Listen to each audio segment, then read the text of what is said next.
One world currency. The New World Order. Those are the roots of trouble.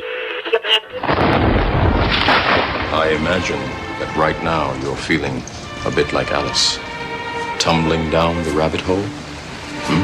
Let me tell you why you're here. You're here because you know something. What you know you can't explain, but you feel it. You felt it your entire life. That there's something wrong with the world. You don't know what it is, but it's there, like a splinter in your mind, driving you mad. It is this feeling that has brought you to me. This is your last chance. After this, there is no turning back. You take the blue pill, the story ends. You wake up in your bed and believe whatever you want to believe. You take the red pill, you stay in Wonderland, and I show you how deep the rabbit hole goes. All I'm offering is the truth, nothing more. For we are opposed around the world by a monolithic and ruthless conspiracy that relies primarily on covert means for expanding its sphere of influence, on infiltration instead of invasion, on subversion instead of elections, on intimidation instead of free choice, on guerrillas by night instead of armies by day. It is a system which has conscripted vast human and material resources into the building of a tightly knit, highly efficient machine that combines military, diplomatic, intelligence, economic, scientific, and political operations. Its preparations are concealed, not published. Its mistakes are buried, not headlined. Its dissenters are silenced, not praised. No expenditure is questioned, no rumor is printed, no secret is revealed. But I am asking your help in the tremendous task of informing and alerting the American people. And now, welcome to another episode of Down the Rabbit Hole. Here's your host from federaljack.com. It's Popeye. Ladies and gentlemen, welcome to tonight's live edition. It is October 31st, 2012, Halloween, All Hallows Eve, Samhain, whatever frig you want to call it, all the different names you could call it. It is October 31st. And tonight, before I get into it, before I get sidetracked on the few things I want to rant about and some of the audio clips I want to play for you guys tonight and a few things I want to go over, I hope everyone that was in the storm's path is okay. I hope everyone that was affected, whether it was minorly or majorly, I hope you all will, find the strength inside of you to make through it. I know you guys will. And I urge everyone to come together and, stop. Let's stop the donations to the Red Cross. Let's stop the donations to this different charity or that charity. If you're going to donate money, let's try to organize. And I say let's. My role would only be advertising it for you guys or plugging it for whoever gets it together.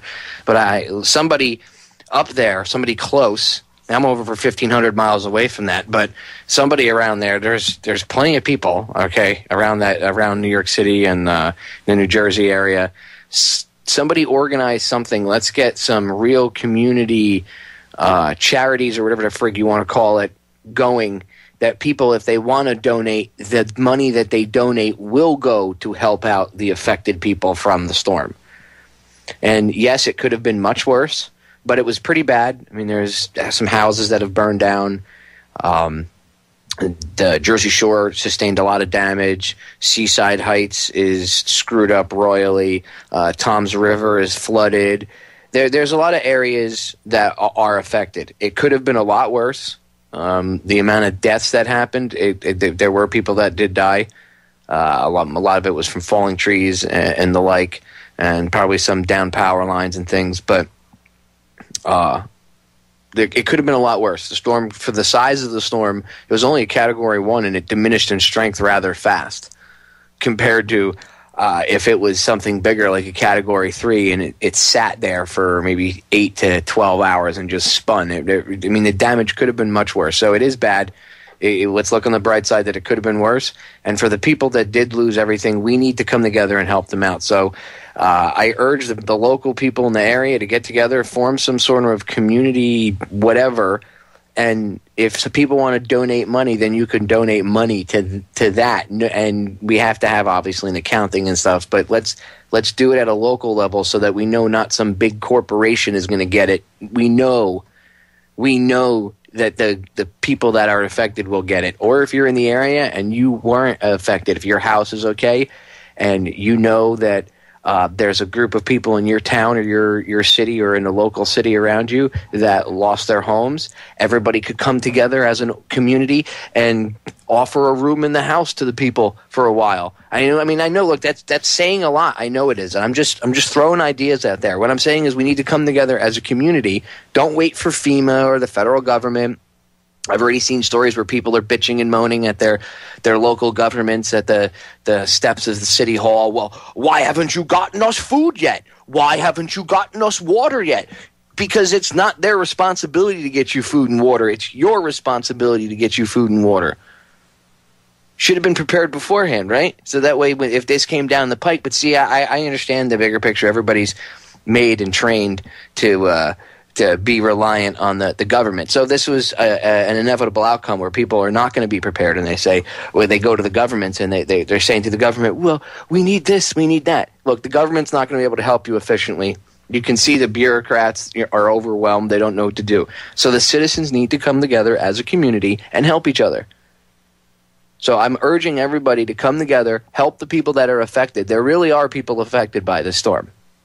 And I'm going to be talking a little bit about the quote-unquote looting, and I'll explain a little bit of that in depth a little bit.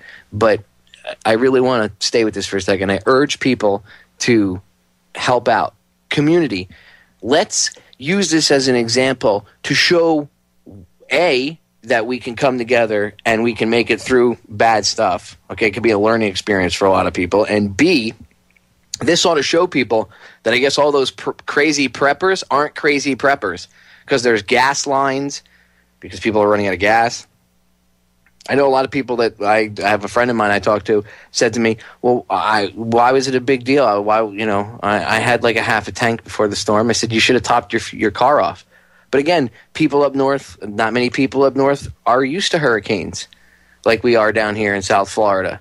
Down here, everybody goes to the gas station the day before. I mean, then there are still gas lines because there's people that don't, but we're a little more hurricane trained or used to hurricanes down here, I guess you could say. So I kind of expect that's something I expect. But the point is, I guess it's not crazy to be prepared after all. So when DHS says that if you have 2 weeks worth of food and batteries and candles and supplies and water and stuff, well, you're crazy. He is a generator? He must be a terrorist because only terrorists require generators.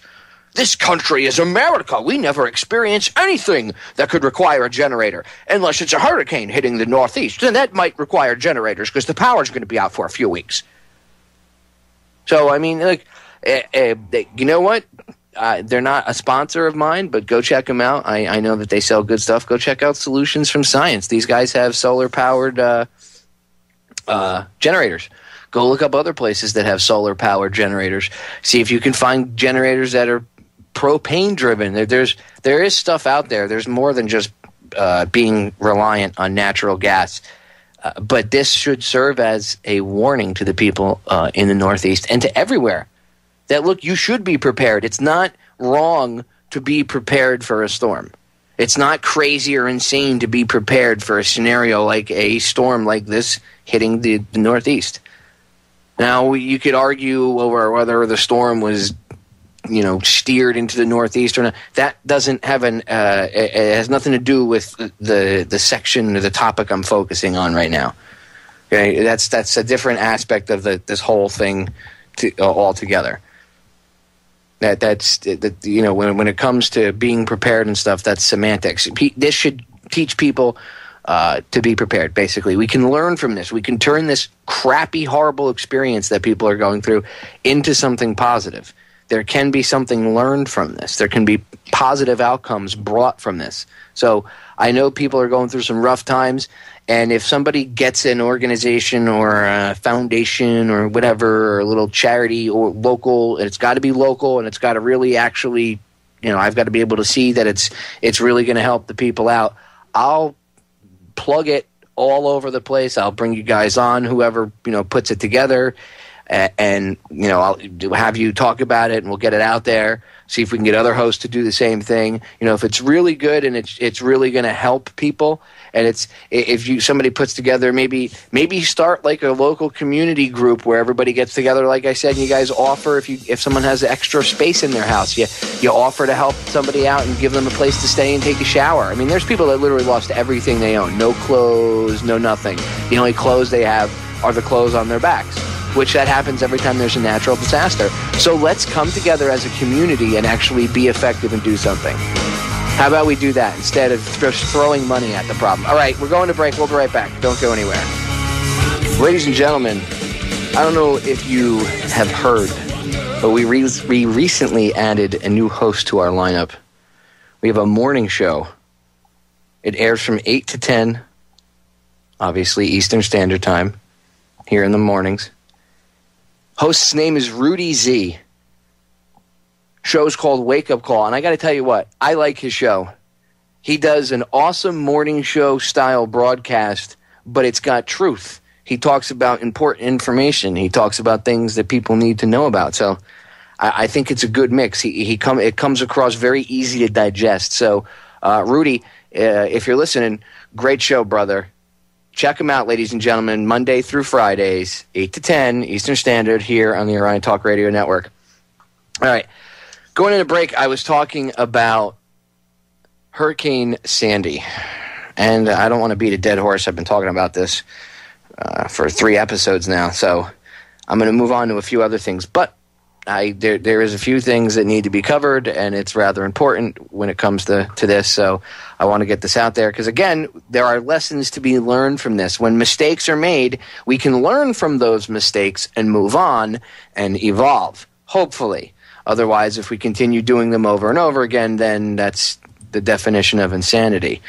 And either you're insane if you keep doing everything over and over and over again, or there's more to it. Anyway, the past couple days, since yesterday, pretty much, I would say like yesterday early afternoon, there's reports, I'm doing air quotes, reports and articles being written by certain groups, certain hosts, websites out there, and about mass looting. And certain people are talking about mass looting and how there's just massive looting all over Coney Island. I think the quote was from one end to the other, up and down, Coney Island, it's being looted. And that's not factually accurate. There was some looting, and look, again, it's terminology, right? It's words, how you use them. The term looting could mean you could have one person that breaks into a store after a storm or breaks into a house after a storm, and they'll consider it looting. It's like if I talk about fluoride and said, oh, my God, there's fluoride in the water, you must be a truther. It's a label, okay? So the term looting by itself can be misused just like any word. But there was 15 people arrested. Not 1,500 or a couple thousand, because that's what mass looting would entail, right? That's what the vision that is put in your head when you hear mass or, oh my God, looting all over the place. Banks being robbed was one of the things thrown out there, and it's not accurate. That's not factually accurate. First of all, if the bank was able to get robbed after being hit by a hurricane, then poo-poo on the bank president and the people that run it for having a crappy vault. Those bank vaults are built to withstand a lot, all right? So let's be real. And if the power goes out, you ain't opening the vault anyway, so good luck with that. And if someone tried to steal an ATM, those things are a pain in the ass to open. Anyway, the fact of the matter is there was holes, looks like hammer holes, popped in the wall around close to an ATM in a Citibank branch on Coney Island. I think the Radio Shack, they said, was broken into, and a couple other things were broken into. And, certain things were stolen, and I think a gas station was raided, like the Quickie Mart or whatever. But that's food. So of course, food's going to be the first thing to go. And people, you can call looting, stealing the food, looting. I would put that in a different category. That's the basic instinct of survival. Taking a plasma TV and doing retarded things like that, well, that's different. That I would consider that under their definition of looting. Then yeah, fine, that would be looting. But when it comes to people taking food and drinks and stuff, that's basic human survival. Again, if people were taught to prepare ahead of time, then that outcome of the people running around breaking into places for things would not even happen. And if it did, it would be a rare occurrence because people would be prepared. They'd be in a different mindset. So again, who's responsible for that when they tell you you're a terrorist if you prepare for things? But I digress. So the looting, right, the quote-unquote massive looting is not factually accurate.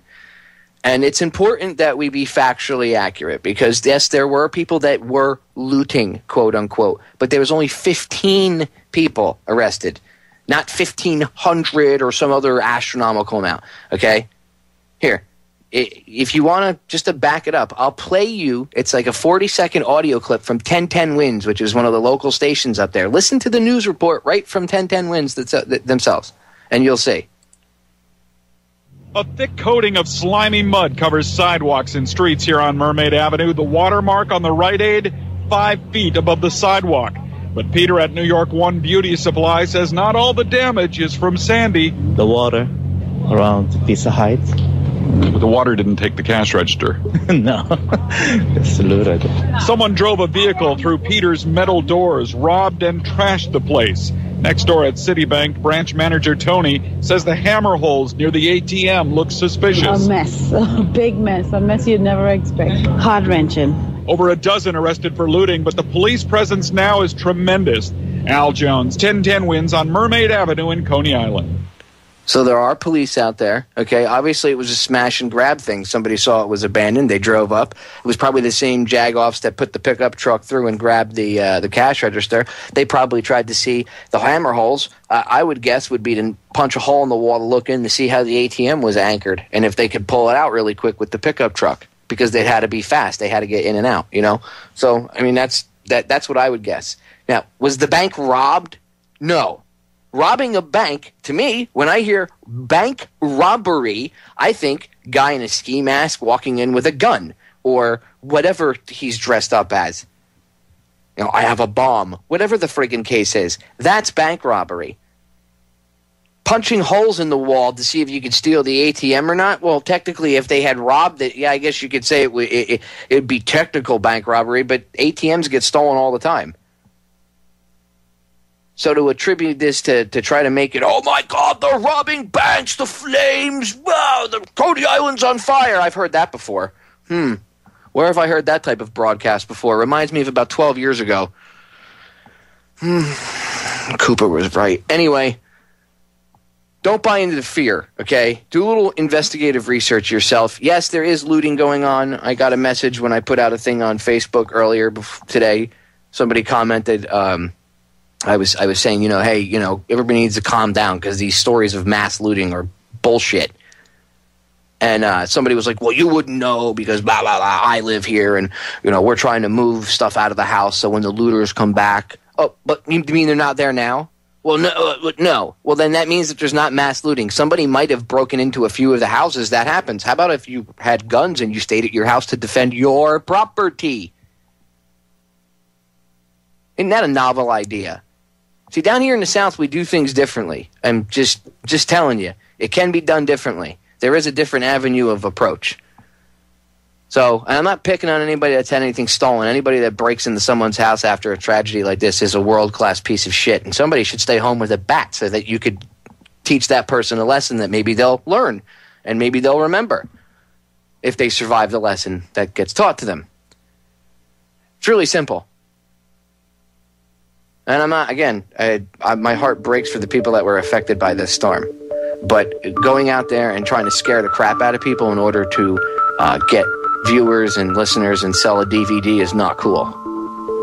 So just go do the research yourself. No, it is not Mad Max style up north. And there are actually people volunteering. There's a thing, go check it out on Facebook. I think it's called Occupy Hurricane Sandy or something to that effect. Look it up. There's people going out and volunteering, helping people. That's the kind of thing that we need to do, not promote fear and disinfo bullshit. All right, we're going to break. I'll be back in a few minutes. Don't go anywhere. We are back, ladies and gentlemen. Okay, so staying on the topic of, I guess we'll use the hurricane as an example. There's one other thing we can learn from this, and then I want to get on to a few other things. But there's something else that is, I forgot that I wanted to cover that is connected to this, so it's kind of hard to move on without discussing this. And that would be, remember Sunday? Was it Sunday? No, Monday. It was either Sunday or Monday when Mike Vail was on with me. And I think it was Monday night Mike was on with me, if I remember correctly.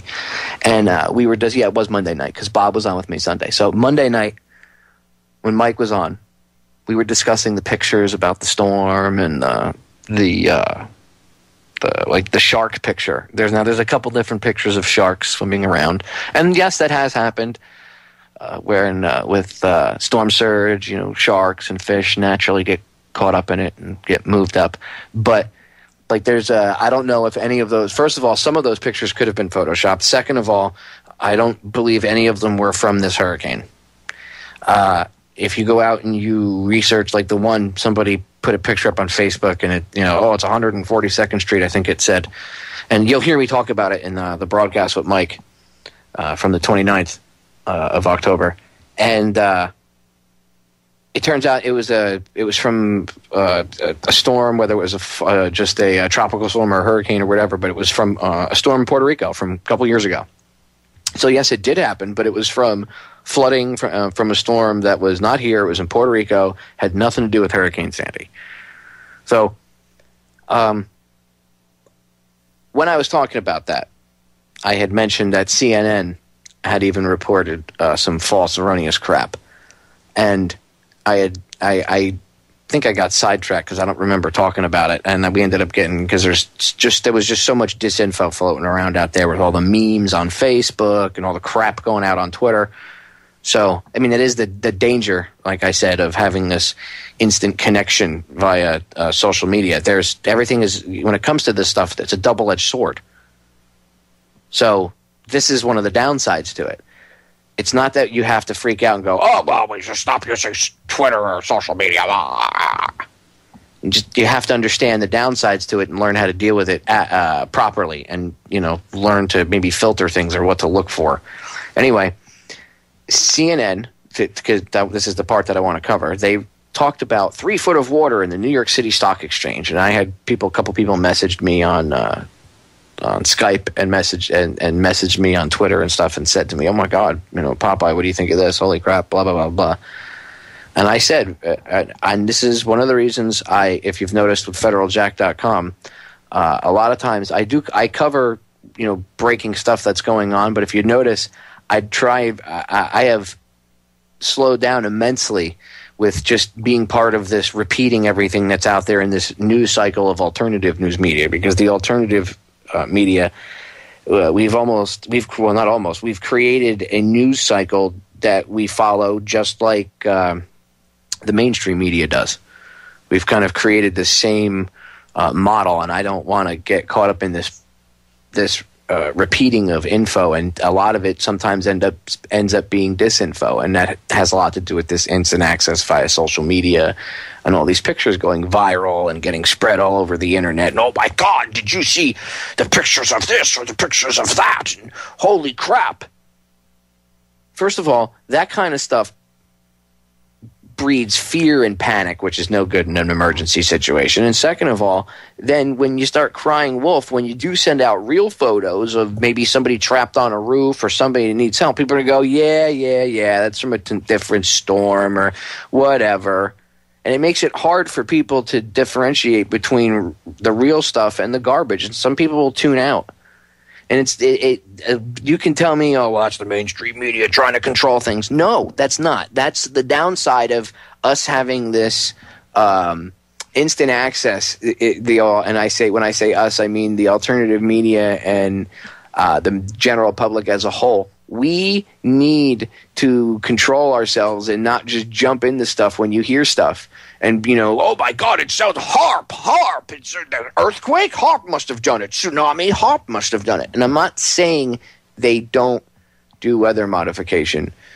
Don't take this like, Popeye, I thought you believe in geoengineering. Of course I believe in it. I know it exists. I know they're doing it. I talk about it all the time. I've had Mike Murphy on. I'm working on getting other people on to discuss it with me as well. Mike's coming back on as well. That's got nothing to do with it. Because I consider and I respect what the work that guys like him and Scott Stevens have done, I don't want all the time and energy that they've put into exposing this stuff to be destroyed by everybody crying wolf as soon as it rains and you go, oh, it's HAARP. Oh, it's HAARP. Oh, it's HAARP. We can't use HAARP as the umbrella. It's like when a lot of people, when they refer to mind control, they always say, oh, it's MK Ultra. MK Ultra. That's why people, you're MK Ultra. They don't even understand it. MK Ultra is just the umbrella name for all these different mind control projects that were going on. Project Monarch, Artichoke, other things. People don't understand this. They have this, and it almost becomes like a pop culture, like pop conspiracy culture, and then you can label it and you can compartmentalize it, and that's it. It's controlled and put away in a shelf before you even realize it. So we have to be careful with just putting out pictures and memes and stuff like that. And I say that because that when I to bring it back to what I was talking about CNN, they reported there's on Business Insider, and I'll repost it on Federal Jack, but they got it from The Guardian. I guess they're in partners with them, probably owned by the same people, and the article was published that CNN got stung for reporting some erroneous crap, and they show a screenshot of CNN reporting that the New York City Stock Exchange had 3 feet of water in it.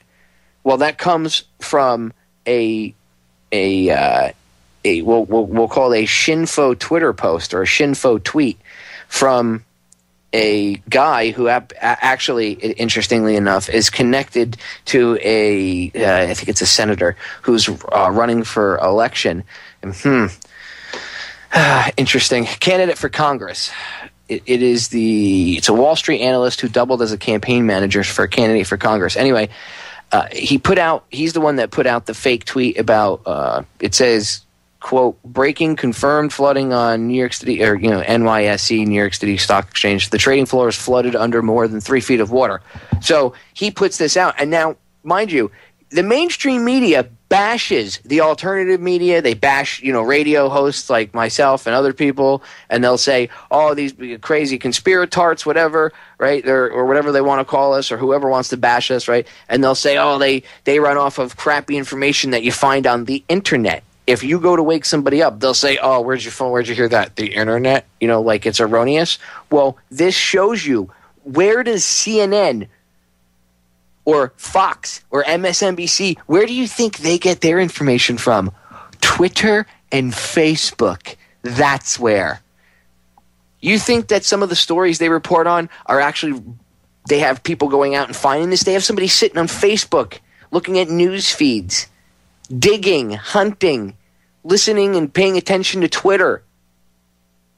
Oh yeah, they watch social media networks, and this goes to show you, because obviously this tweet from this person, they don't know who this person is, or do they? Maybe it goes deeper.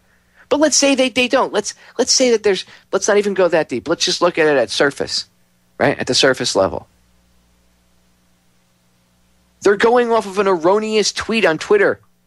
If this isn't a big conspiracy, right, even if it's just a matter of them being a bunch of morons, that goes to show you that the mainstream develops huge breaking information, confirmed from Twitter, somebody they don't know.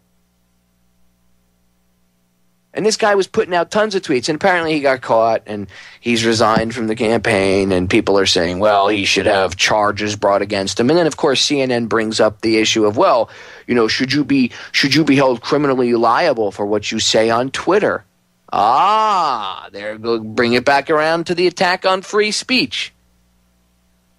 don't bother to say, oh, we effed up. And by the way, this isn't on their main front page either. It's under their CNN tech section. The best part is in the article, my favorite part of the article, is they say, yes, some news agencies were duped into reporting this false information. They were one of those very news agencies, but they don't tell you that, do they? They just say some news agencies. Because CNN would never report anything fake, right? During the break, go on YouTube and look up CNN fake Gulf War footage. We'll be right back. We are back. I know you're probably tired of hearing about the hurricane, but I will say one more time, and we will move on from it. There's a lot of lessons to be learned from the storm. So, as I said, let's pay attention to what we do. Let's try to learn from our mistakes with this. Those of us that made them, let's try to learn from them and move on and not make them again. Capiche? Cool. Okay. Enough. Oh, and by the way, again, I can never say it enough. Let's help out the people that were affected. If anybody out there knows of any of the local charities or groups that are getting together to actually help out the families and the people that lost everything out there, contact me. You can email me at contactdtrh@yahoo.com. That's the full word, contact dtrh@yahoo.com. Oh, and for the listeners, so you know, I have created a Twitter account specifically for the broadcast. I'm not getting rid of Federal Jacks. I'm not leaving Federal Jack. I run the website. But I wanted to have two of them. So I have one for Federal Jack and then one for me. And it doesn't mean that I won't have I won't use Federal Jacks to promote my broadcast anymore, but I have one specifically for the broadcast. And then I have one for the site itself. That way it keeps the two. It's a little more professional, keeps things a little bit more organized. Just in case people don't know about my website, but they know I do a radio show, and maybe for some reason they don't realize that I run federaljack.com. Happens a lot. So I made a separate Twitter account, and if I can open the tab, I will tell you how you guys can find it. Just go to Twitter, and I'm going to put I'll put a link up for it on the front of Federal Jack, and I'll ask Timmy to throw a link up for it on the site, which I'm sure he will. But for right now, you can just go to Twitter. And somebody told me before that they had a problem finding me when they look this up. If you just I didn't have an issue. If you look it up in the search, if it doesn't bring up the profile, you can see tweets that people have sent to that Twitter address or whatever you want to call it. So you can just click on that and it'll bring it up, and you can't miss it. Trust me. So it's at the little @ DTRH_Popeye. So that's the @ symbol, DTRH_Popeye. That's the new Twitter account. It's specifically for the broadcast. Go ahead, hit the follow button, send me a message, whatever, throw me your comments. During the broadcast, if you want to chat, via Twitter, you can message me there. It doesn't mean I'm going to answer you back right away. It might take me an hour to go check it out. I might not check it till after the broadcast, but you can at least throw your comments up there or whatever. So it's at the @ symbol, DTRH_Popeye. So the @ symbol, DTRH_Popeye. And we'll go from there. Okay. So moving on from the hurricane and everything else, again, I urge you, before we move on one last time, do help out, do whatever, contact me, anybody, email me, get in touch with me if there's something I can do to help promote any groups or any organizations in the area that really are doing the good thing and the right thing and helping out locally. I will. If there's volunteer groups out there, message me. I'll give you guys as much time as I can and spotlight to get you guys more attention on, from my end, I'll do whatever I can to help out. So, I have a soapbox here to stand on, and I've done it in the past. I have no issues giving people a little bit of spotlight and some time to discuss, especially something like this. If you guys, volunteering, And I don't know the name of it. In fact, while I'm on, before we move on, let me look this up for you guys really quick. I believe I'll go to Facebook. I think it's called Occupying Hurricane. See, there it is. Yeah, I think it's Occupy Sandy Relief NYC. So just go to Facebook, and I don't know.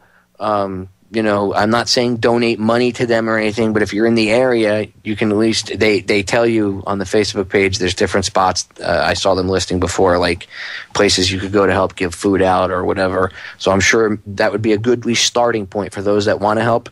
And the reason I don't promote the Red Cross is, as I've said, I physically helped out with them on 9/11, but I did it physically because I wouldn't donate my money, because I know that the money never goes to the people in need.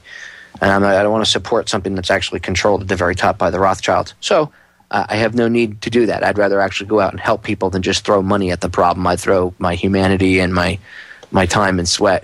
So, and I don't know. I don't know these people. They didn't pay me to endorse this or anything. This is just from what I've seen already today. Check out Occupy Sandy Relief New York City, or it's Occupy Sandy Relief NYC is how it's spelled out. But check it out. It's on Facebook. Maybe that's a starting point. And then from there, maybe you can find something local or somewhere local that you guys can, maybe you can take a note from that and build something different. That's the way we're going to get through this. It's not going to be done in a couple days. Government's not going to come in, clean up, and everything's going to be back to normal by next week. It's not happening. So if we're going to get through this, if the people up north are going to get through this, we need to come together as community. And again, this can be a learning experience about coming together and about being prepared. This doesn't have to be a negative experience. I know there's a lot of people that are going through some horrible, horrible things right now. They lost either loved ones or their houses. My heart goes out to all of you. I feel your pain. I feel bad for you. I wish I could do something for you. It sucks. But we can learn from this, so that way in the future, things won't be so bad for everybody. It'll be easier. Maybe less people will die. Maybe nobody will die. No, you know what I mean? There's things we can learn from this. So let's try to look on the positive side of things. And the reason I'm trying to put out this positive energy is because there's so many people running around screaming, about everything negative and horrible and blah, blah, blah. So somebody's got to put out some positivity. Somebody's got to be putting out the good energy. And there's others out there doing it. I'm not saying I'm doing it by myself, but the more people that do it, the better. So I can't sit here and tell you that everything's going to be all right and let's sing kumbaya. Things are going to suck, but we can get through this.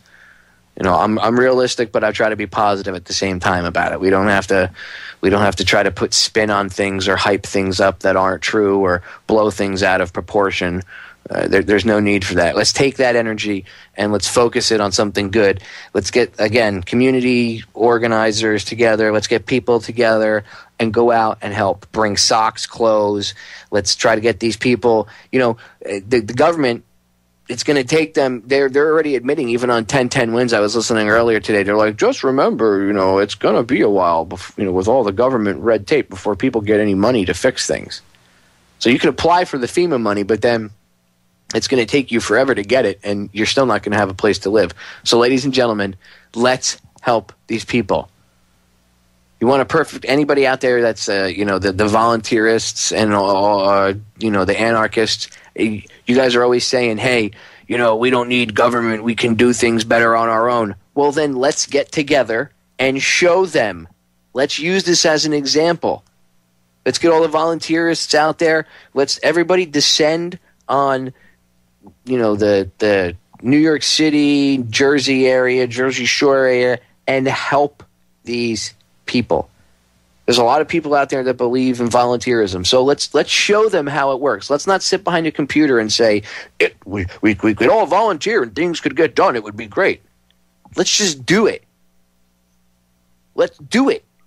If I could drive up there and do it myself, I would. I cannot. So I donate my time, my radio show time, to this as much as I can, because my effectiveness is being able to reach people when they hear me on the radio, and maybe I'll ignite something inside of them, a spark or something, and they'll be like, yeah, and they'll go do something.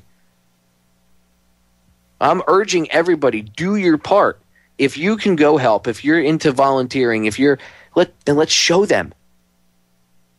Let's show everybody what it could be like. Everybody always talks about how great it would be if everybody just helped each other out, and well, then let's do it. I talk about it all the time. Wouldn't it be great if people just helped each other out because it was the right thing to do?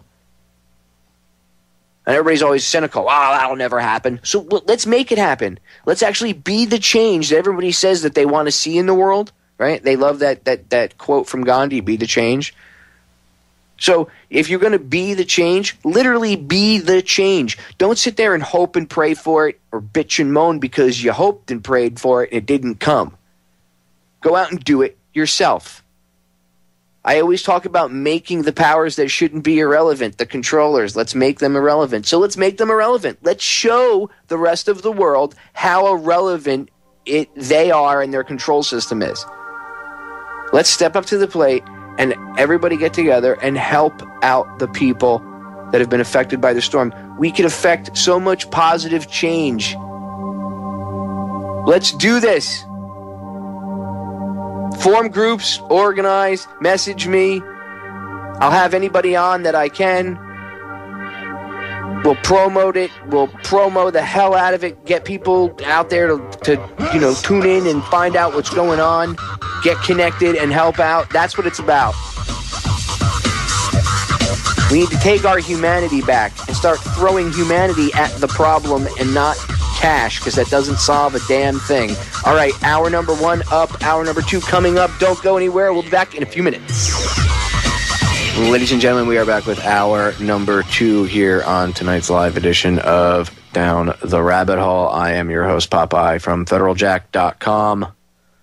It is October 31st, 2012, Halloween. And one last thing touching on the hurricane, and then I will move on to the other things I want to discuss. And it involves a member of the alternative media. A member of the alternative media who lives in New Jersey lost a ton of things in this storm. His house, his servers, right now his website's down. Very well-known guy. His name's Alexander Higgins. You can find him on Facebook, or he's even got a Twitter account too. Just look up Alexander Higgins. I know his website right now is down because he put on Facebook the other day that his servers were wrecked in the storm and everything. So he was probably hosting. I think, in fact, I remember correctly when I talked to him when he was setting everything up a while ago, he was hosting it all from his own house. So he lost a lot of information. A lot of things were damaged. This is just wreaking havoc on his life, and he's always been a stand-up guy. He's never done anything shady to me or anything. He's never screwed me over. So I want to extend the love a little bit in his direction. So if you guys are familiar with him, go check out him on Facebook, because I think it's the only way to get in touch with him right now, Alexander Higgins.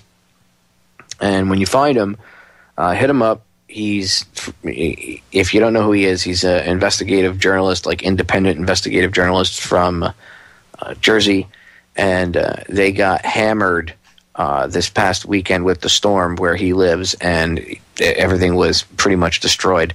So hit him up, friend him or whatever on Facebook, and if you can help him out, we can. It's time that I say let's try to take care of one of our own. So Alexander's house and servers and stuff were taken out, so let's try to help him out. He has been, he's been a big help when it came to getting information out about everything, Fukushima, a lot of different stuff. So let's help him out. Alexander Higgins, check him out on Facebook, check him out on Twitter, and let's see what we can do to help him out. Okay, moving on to police brutality, idiocy news. There's a few different stories I want to cover, a few things I want to go over.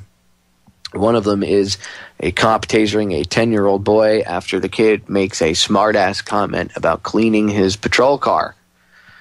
And I'm sure that they will find that the cop didn't do anything wrong and that he was justified in tasering the kid because I'm sure somehow the kid posed a danger. See, tasers were originally supposed to be used for as a non-lethal deterrent. So it was a step in between the baton and the gun. It was, even if the person had a knife, the taser was originally, quote unquote, marketed to us. Remember the citizens, as they were going to use it, they meaning the police, were going to use it as a step in between, shooting and non-shooting. So now we're at the point where it's pain compliance. And by the way, the Supreme Court ruled that they can do that. See, that's why they do it. So now the taser is not really a step in between shooting and not shooting, right? It's not another level of escalation. No, it's their first starting point. So they don't even start at a non-aggressive level. Now the starting point is taser, gun. So in instances where you shouldn't use a taser, it's not necessary, they use the taser. And in an instance where they should use the taser instead of a gun, they use the gun. Tasers are used as pain compliance, and the Supreme Court ruled that they can do it. So when people go, oh, well, that's unconstitutional, it doesn't matter if it's unconstitutional, doesn't matter even if it's a method of torture, which it is. Our scumbag Supreme Court has already ruled that they can do it. Just like they ruled that the news media doesn't have to tell you the truth and that they can lie to you. Oh, I know that's a big thing. But I get emails whenever I say that. Popeye, that's not true. It is true. The Supreme Court ruled that the news does not have to tell you the truth when reporting it to you as the news. They can lie to your face and it's not illegal. Welcome to America with a K. So, this kid... Apparently, they were having like a career day or whatever at the school, and this kid, he decides that, I guess there was a couple of them that the cop went up to and said, do you want to wash the car or whatever? The kid decides he's going to be a smart ass. It says, I don't want to wash the car or something to that effect. And the cop pulls out his taser and says, let me show you what happens to kids that or people that don't listen to police. And he proceeds to tase a 10-year-old kid. The kid didn't hit the cop or pose a threat to him. Well, Popeye, you have to understand the cop's job is stressful. No, this guy, no excuse. No excuse. None. And if that was my kid, I'll tell you what, the cop would have had that taser stuck up his ass. I wouldn't have tolerated it. I'm going to play a little bit of audio from the Josh Tolley show, because Josh was talking about this today. And I just like the way Josh brought across the information, and he got a little bit into detail, a little bit more detail than I have in front of me right now. So I want to play this because it's going to play like 2 or 3 minutes of it. It's actually like a 9-minute clip. I'm only going to play of the first few minutes because I want you to hear all the details. Just listen to this for a second. Rolled off to school, and it just happens to be career day. And there are some officers from the local police department there to talk about career day. And then this happens. According to the complaint, you ready? Defendant Officer Webb asked the boy, referred to as RD because he's underage, he asked the boy RD and a group of boys who would like to clean his patrol car. When the officer came to the school, a number of boys said that they would. And RD jokingly said that he did not want to clean the patrol car. And then Officer Webb, as the complaint suggests, responded by pointing his taser at 10-year-old RD and saying, let me show you what happens to people who don't listen to the police. The officer then fired 2 barbs from the device into the child's chest, penetrating his shirt and skin. And instead, now it gets even worse. And instead of calling 911 for medical response, the officer pulled the barbs out of the boy himself and took him to the principal's office. When he attempted to remove the weapon attached to the skin, though, the 100-pound child passed out. He's since then been left with scars and nightmares. Nice. Isn't that nice? Land of the free, home of the brave. We live free. Keep telling yourself that. So the cop tasers the kid because he says he doesn't want to wash his car, right? He's a 10-year-old kid. Well, he shouldn't have been a smartass. He's a 10-year-old kid. We were all 10 once. So lighten up, Madison Avenue. That's number one. Okay? 2, you're tasering a 10-year-old kid. I'll repeat that one more time. Tasering a 10-year-old kid. Absolutely out of control. Completely out of control. How do you justify that? I would love to debate somebody on that and have them try to justify to me the tasering of a 10-year-old child because the kid didn't want to wash the cop's car. Oh, you don't want to bow down to the Supreme Commander police officer because he wears a costume with a freaking piece of tin on it. What an egomaniac a-hole. So he tasers the kid, yanks the barbs out of the kid's chest, causes the kid to pass out, and then brings him to the principal's office. Real nice. I said it before, I'll say it again. I don't have kids for a reason. I wouldn't mind having a child. I think I'd be a good dad. I don't have kids because if that were my kid, this wouldn't have ended well. What the hell is wrong with these people? And I'm sure the local police department will try to justify it. And by the way, this happened in May of this year. This didn't just happen. It happened in May. We're going to break. We'll be right back. We are back. All right. So I was discussing the police tasing a 10-year-old kid, right? So you think, well, Popeye, that's got to be the worst. Nope. Wish it was, but it's not. There's one that's even worse. And this one's more recent. Unbelievable when I first heard this one, too, by the way. Even I was a little shocked. But not too much. Not what I should have been. I should have been, this shouldn't happen, blah, blah, blah, blah, blah. And I wasn't. And maybe that's because I'm becoming cynical because of everything, or numb. Cynical's not the right term. I would say numb would be more of a proper term. Becoming used to what we see, which is not a good thing either. I guess I'm getting numb. But a teenager was shot and killed. He's a teen. Was shot and killed by a sniper. A police sniper. He wasn't posing any danger like they say he was. There's proof that that's not true just from the way I'll let you hear it. But the kid was obvious. He was a suicidal teen. He came home from school, I guess found a family gun, said he was going to kill himself with it. His mother freaked out, called the police. Worst thing she could have done, but she called the police. Instead of responding with a little more compassion, nope, this is post 9/11. They responded with a SWAT team, their version of an armored personnel carrier, tank with wheels, whatever the frig you want to call it, and a sniper. And within less than 20 minutes of the sniper getting on scene, he killed this teenager. In his own house. The kid wasn't out in the shopping mall. He wasn't in a bell tower with hostages. The guy didn't even know if there were any hostages in the house. There weren't. But he shot the kid. Well, that's what they're trained to do, Popeye. You know what? Bullshit. He didn't have to shoot the teenager. I'm going to play a clip from the local CBS Atlanta affiliate. Unbelievable.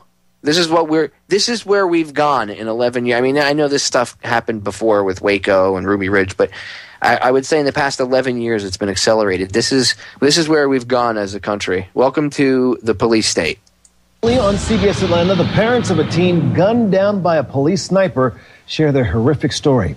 The 16-year-old was suicidal, and the cops were called to help. Tonight, our chief investigative reporter Wendy Saltzman shows us video from inside that home that was taken by Andrew minutes before he died, and she details never released about his death.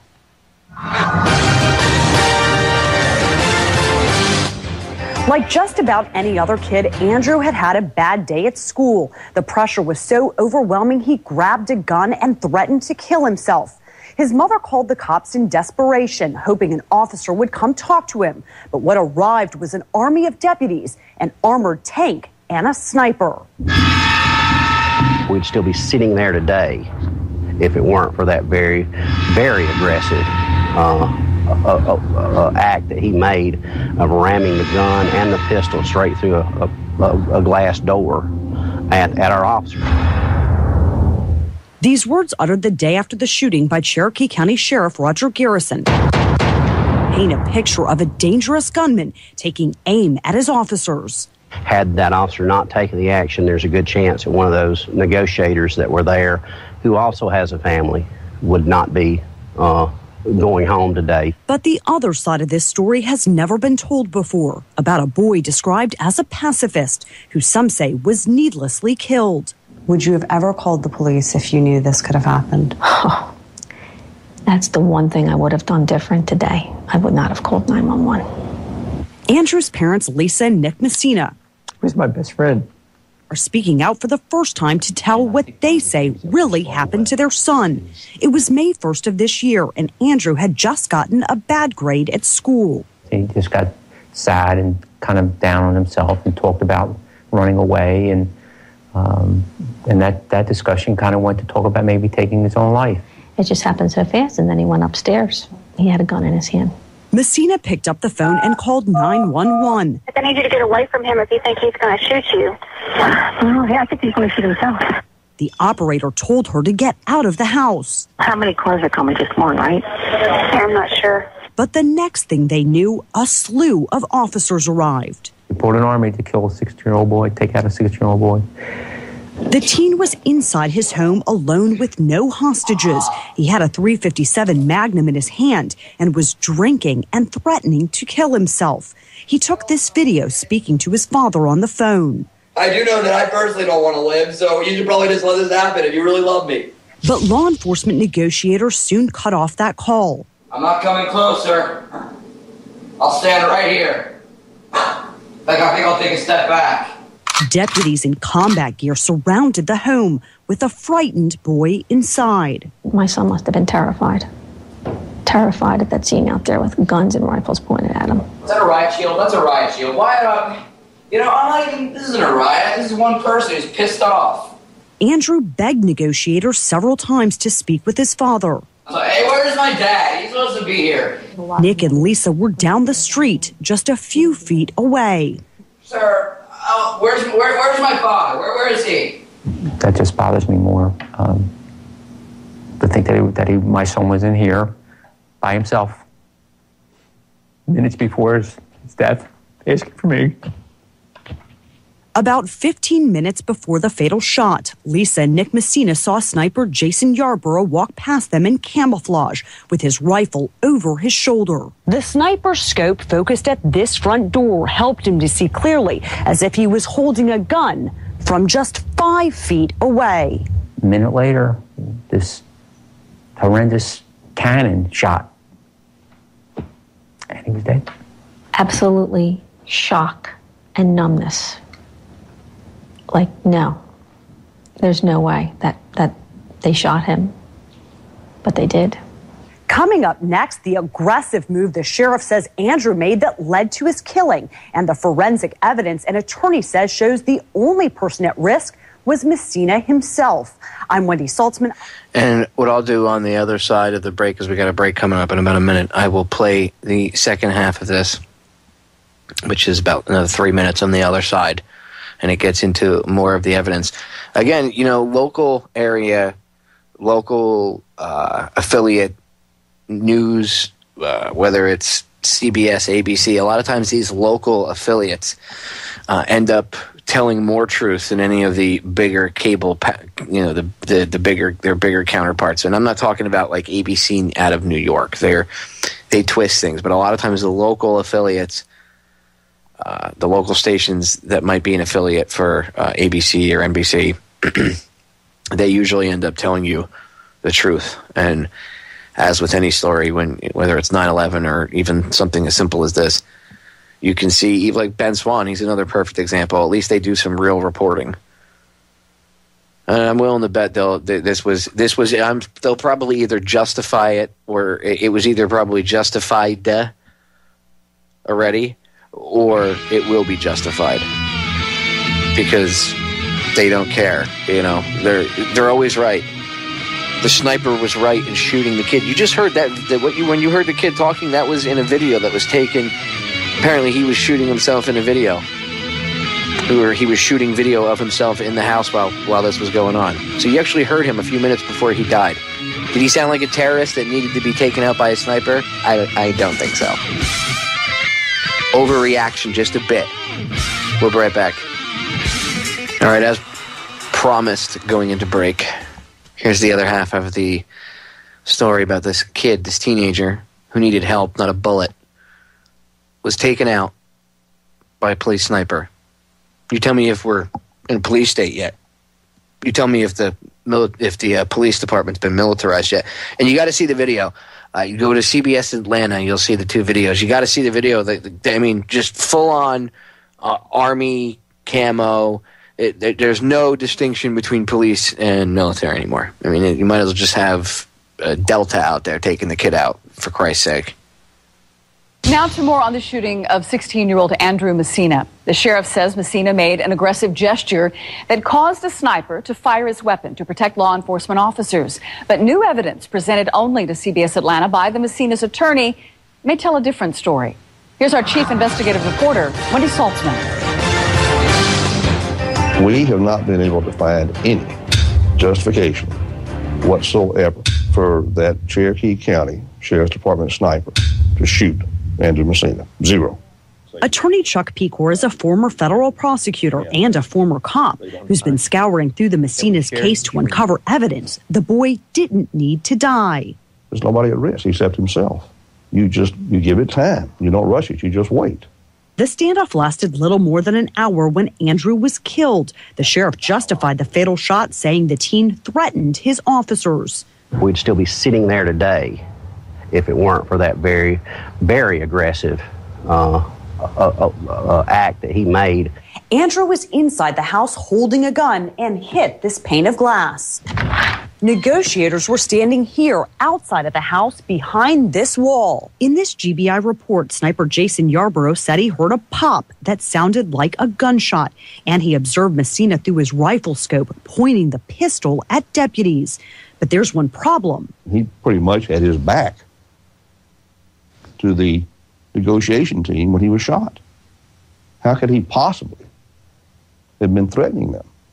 The bullet came through this door. The autopsy report says Andrew was shot in the right side of his abdomen, and the bullet came out the left side, which means he couldn't have been pointing the gun at negotiators behind him.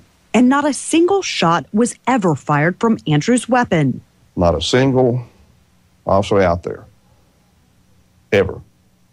Any of the reports says that they saw the gun come through that hole where the break was. Yarborough was on the scene less than 20 minutes before he pulled the trigger and admitted he didn't even know if there was a hostage inside. It's a travesty. Pecor and others are concerned the sniper acted in haste without being properly briefed that Andrew was a suicidal teen, not a hardened criminal. What he needed was help. He needed protection and help, and he didn't get it.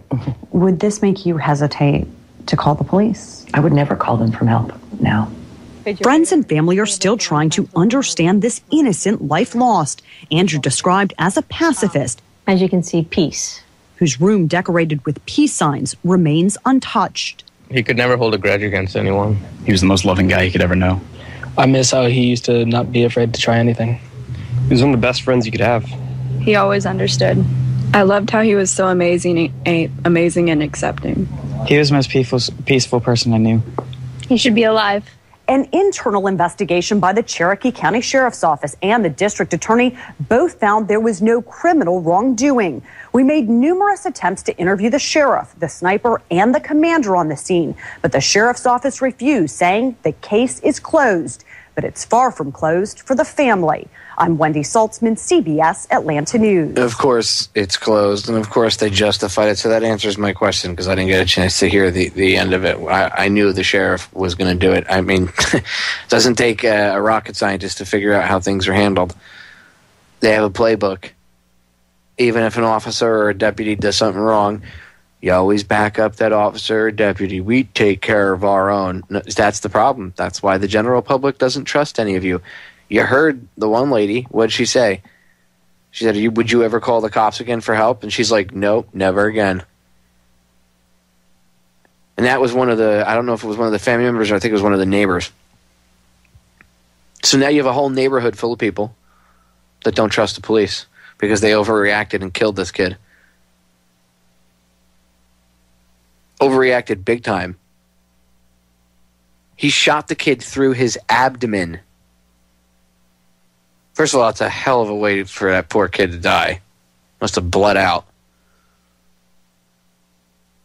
And he was probably alive for a few minutes while it happened. Painful way to go. Nice. Hope the sniper can sleep at night. Hope he can look at himself in the mirror. Real tough guy. You deserve all your medals and ribbons and your shadow box, whatever else you have, you scumbag. It wasn't like the kid, like you guys are in Iraq or some foreign country and there's bullets flying back and forth and some kid pops out around the corner with an RPG and it's either him or you and your buddies. That's not the situation. And this isn't Call of Duty either. The sniper looked kind of young. So I'm sure he's probably in his mid to late 20s. Maybe 30s, but I could be wrong, but I would say like late 20s. Maybe early 30s. Kind of young. This isn't a video game. That kid's dead. What is he, 16, I think they said? Dead. Dead is dead. This is now our answer to everything, is putting a bullet through it. There's a troubled teenager. He's got a gun, and they said, I don't want to hear, oh well, it's justified. You know, they said he was waving the gun around. Even the forensic, the pathologist report and the forensics from the ballistics from the bullet path show that the bullet passed through the kid's right side. And if you see the video, just go to CBS Atlanta and you'll see it. The bullet goes through his right side abdomen and comes out the left side of his abdomen. So he wasn't even facing where the police were with the gun. So it's not like he broke the window pane out and stuck the gun out and then tried shooting at the cops. He wasn't even taking any shots at the police.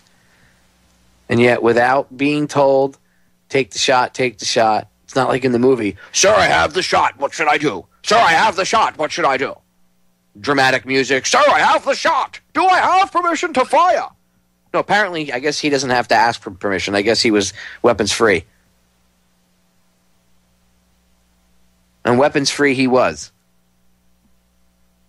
And if he was using a sniper rifle, he's probably using, what do you call it? A Remington 700. The tactical one. It's made specifically for sniping, for SWAT teams and military. So that kid went down fast because that's a decent sized round. What is this country coming to? What in the hell is this country coming to where we're using military grade sniper rifles to shoot 16-year-old kids who obviously need help, not to be shot and killed this is the worst part, in his own house. In the living room, foyer, dining room area right there. You'll see it when you see the video. You'll understand how I'm explaining it. Through his front door of his own house. His own property, his domicile, his home, where he should feel and be safe, right? Except he's not, because a police sniper put a round through the front window of his front door and ended up killing him with it. I mean, unbelievable. What country do we live in? Is this the same America that I grew up in?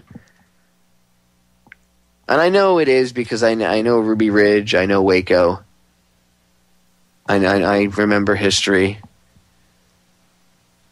But it's really been ramped up. I mean, yeah, Ruby Ridge and Waco were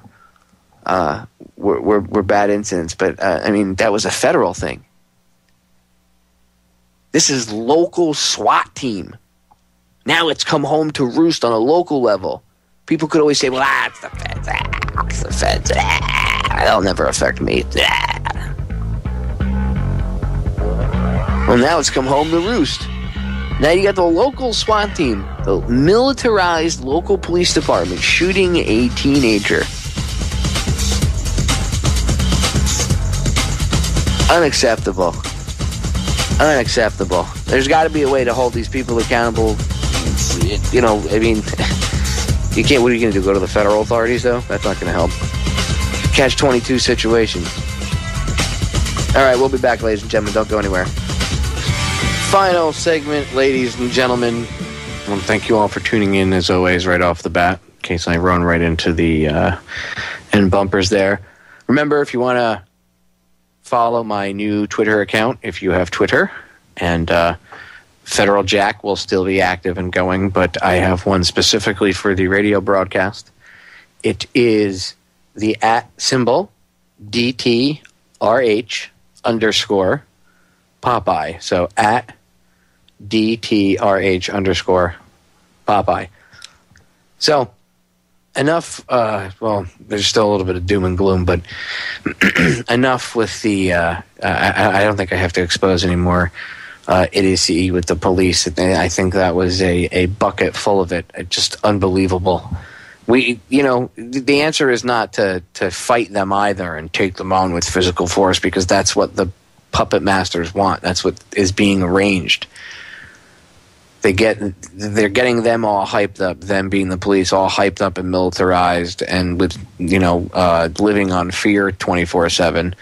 And then the police have the internet too. They know how to use Facebook and Twitter, so they see all the comments. Oh, F the police, blah blah blah blah blah. So what happens is a divide is built between the citizenry and the police department. And now, because they are separated from other people, right? Now you can go and manipulate them much easier, which they do. And it's all so that we can play this big game of chess and fight amongst each other. It sucks that it's getting to this level, but the good police out there, look, you guys need to step up. There are still a few good cops. Not as many as there used to be, but there are still a few good ones.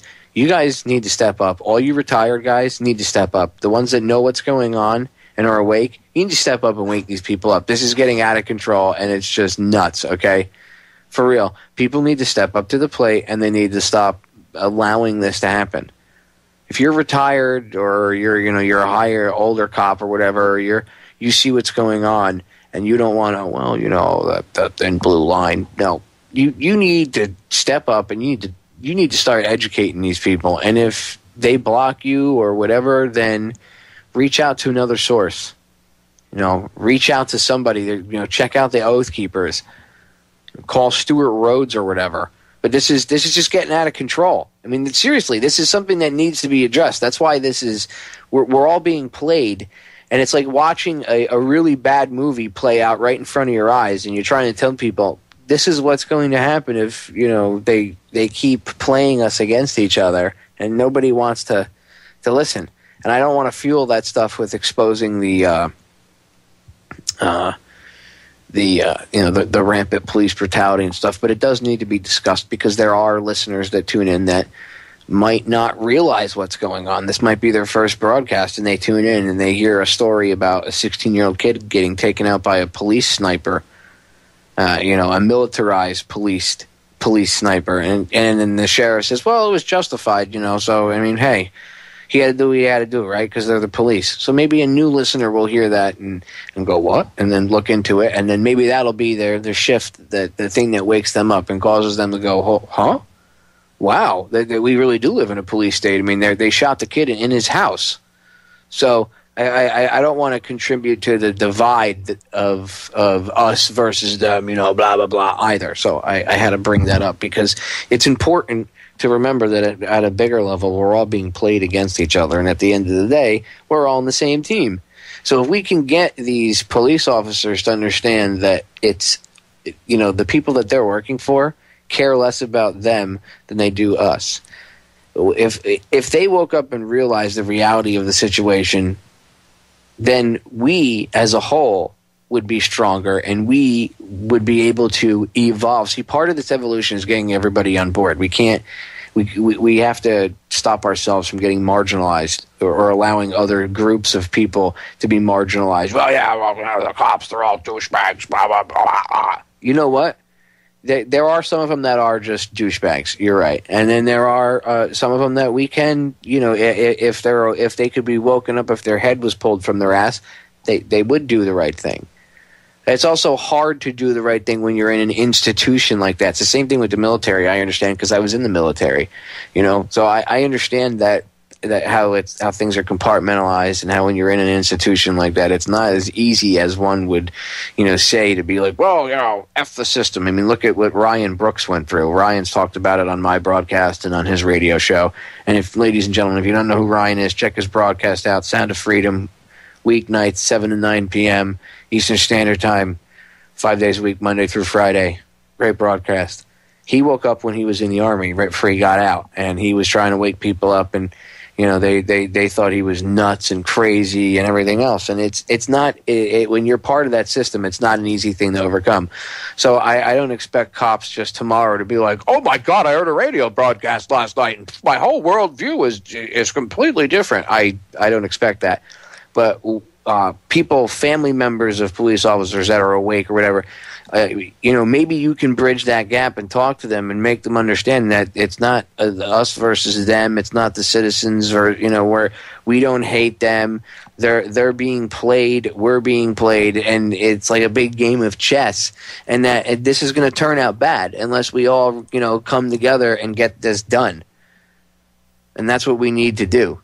We need to bridge that gap. That divide is being put there on purpose. And I know I'm getting off on a tangent here, but this is just an important thing to, as much as I put out there that what police do is wrong and stuff, I have to equal and counter that with a little bit of positivity, because I do not want to feed into this it's us versus them crap, because that at the end of the day is it's part of the problem, and it's going to make things worse, and that's not what I'm about.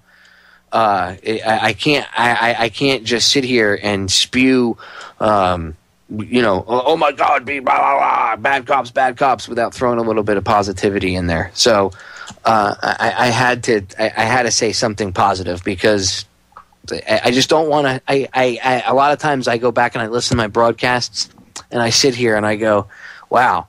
And then not the same day. It'll be later on when I'm editing them or whatever for YouTube, and I'll listen to what I'm saying and what I'm talking about, and I'm like, wow, man, that could come across as. And a lot of hosts do this. They pick themselves apart, or they say, oh my God, I can't believe I said this, or I can't believe I said that.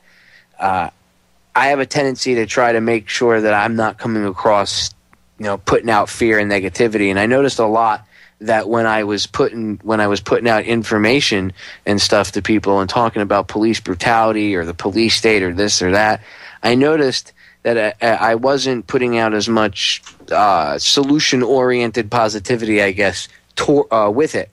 And a lot of times my broadcast would almost sound like negative, blah, blah, blah, blah, blah. And I didn't want to sound like that.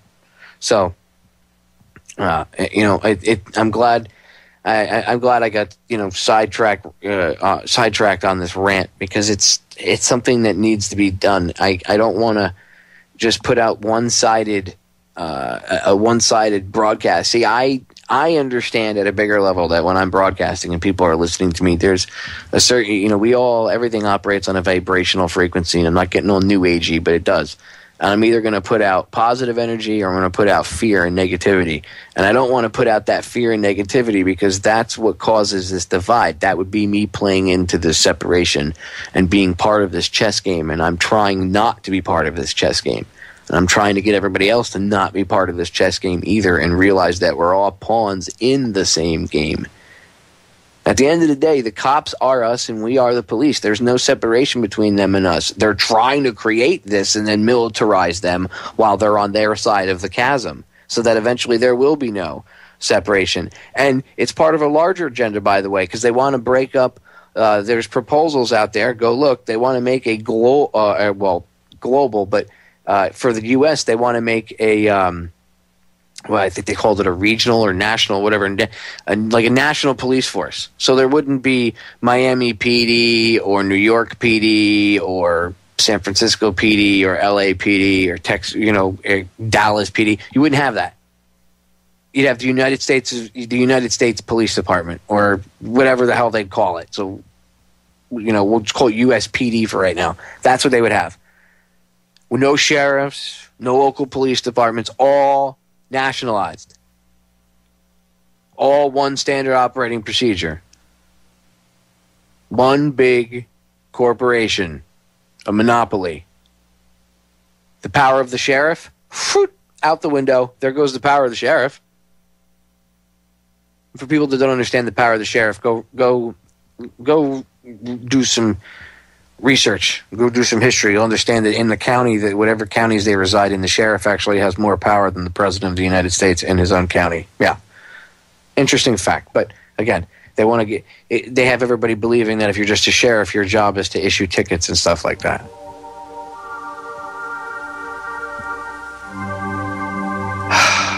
Educate yourself, ladies and gentlemen. Do not be a chess piece. Do not allow yourself to be a pawn or even a knight or a rook or whatever. It doesn't matter. You're still a chess piece. Doesn't matter if you're, some higher, quote unquote, higher ranking chess piece. You're still a chess piece. Even if you're wearing a costume and you think you look cool in it. This is Sparta! You're still a chess piece. You're being used and abused, and you'll be tossed to the side when they're done with you. Ladies and gentlemen, we're out of time. I'll see you all again on Friday. Don't forget to tune in Monday. Next week, we got we're airing the third-party debate, the second and last third-party debate. I'll see you all again on Friday. Love you all. I'm out.